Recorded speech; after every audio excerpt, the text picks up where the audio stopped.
साहेब तिला 2 मिनिटं थांबायचं ना, मी वावरातून आवाज मला आला जमीन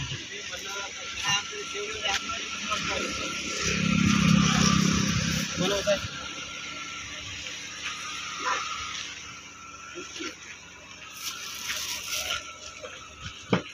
ठीक आहे.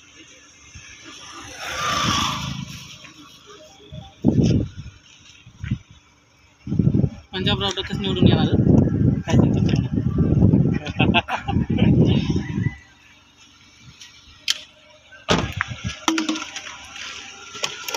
शेतात होते काय?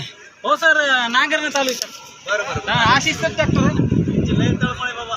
अरे सर, आपल्या माणसासाठी तर नाही मग करायची कशासाठी करायचं. लय तळमळ झालं की आम्हाला सेवलेलं जायचं. बरं जरा जुळलं ना. हो ठीक आहे, एवढा आग्रह केला. नाही सर.